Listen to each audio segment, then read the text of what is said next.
Class. Hi, this is Dr. Earls. As we get underway with this leadership course, I just want to hopefully motivate you as far as the opportunity of what these studies hold for you now during this course, as well as throughout the rest of your life. When I first began seminary, it was 1975. Yes, I'm that old.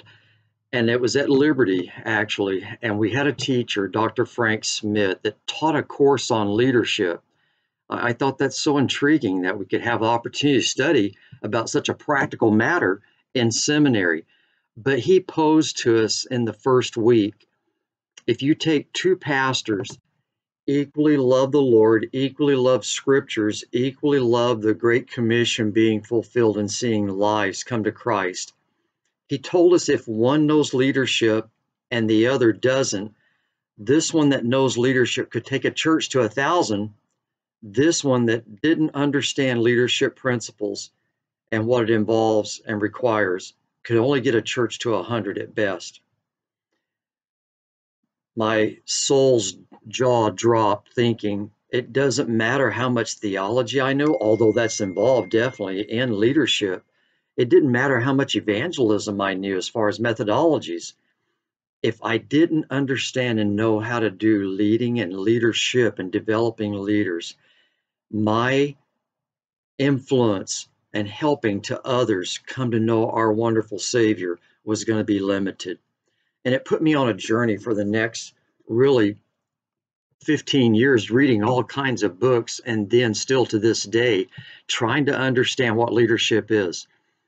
In 1991, I heard John Maxwell do a one-day mini of his 3-day leadership conference that he was practicing those days across America. And then it began to dawn on me what he said about becoming an equipping pastor and how to put in motion that 2 Timothy 2:2 practice in a local church by doing what Jesus did, taking people with him, reading them accurately, and then developing them in godly character and principles.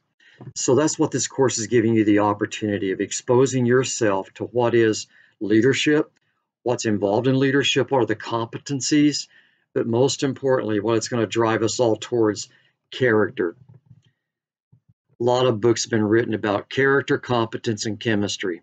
And character always trumps the other two, but all three are necessary and needful. Or as Malfers in his book writes it, credibility and capabilities.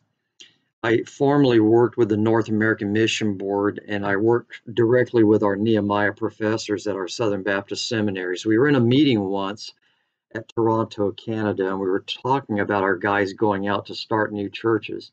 And the discussion evolved around to the point, we can give them a lot of how-tos, but how do we help them get character?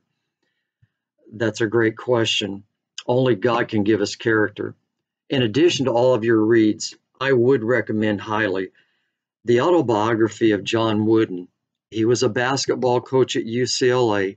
They won 10 national championships, and ESPN voted him the greatest coach of the 20th century. But he was raised on the scriptures in Indiana. His father always prayed with him and his brothers. And so he always kept a Bible on the desk at UCLA while he was coaching. In fact, he was a deacon in a local church during the years of his being a coach at UCLA. That is a great read of character, to go through those 31 chapters that he has in that book. It's 30 or 31 chapters. All great reading.